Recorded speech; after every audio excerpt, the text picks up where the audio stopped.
कायद्याच्या कार्यशाळेमध्ये तुमचं सर्वांचं स्वागत आहे। आज कायद्याच्या कार्यशाळेमध्ये आपण अभ्यास करणार आहोत कशाचा।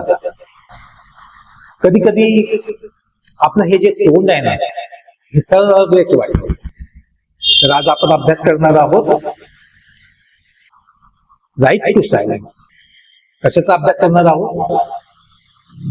Right to silence. होतं कधी कधी एखाद्या गुन्ह्यामध्ये आपल्याला पोलीस अटक करतात। एखादा गुन्हा घडलेला पण असतो, एखादा गुन्हा घडलेला पण नसतो।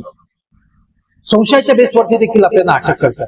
पण आपण आपलं तोंड उघडतो आणि आपण आपलं तोंड उघडल्यानंतर काय होतं?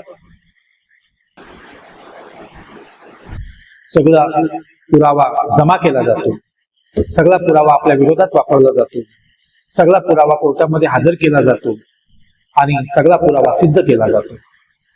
पण सर्वात महत्वाची गोष्ट की प्रत्येक आरोपीला त्याला शांत राहण्याचा राईट टू सायलेन्सचा अधिकार आहे। आणि हा राईट टू सायलेन्सचा अधिकार हा त्याच्याकडून कोणीही काढून घेऊ शकत नाही, कोणीही हिसकावून घेऊ शकत नाही। हा पोलीस त्यांच्या पद्धतीने तपास करून त्या गुन्ह्यामध्ये रिमांड घेऊ शकतात। त्या रिमांडला ते तपासासाठी तुम्हाला त्रासही देऊ शकतात।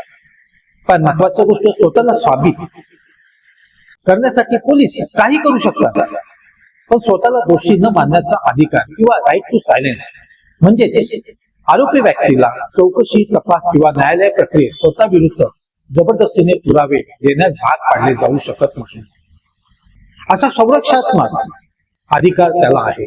हा अधिकार भारतीय दंड संहिता तसेच भारतीय संविधान या दोन्हींनी मान्य केलेला आहे।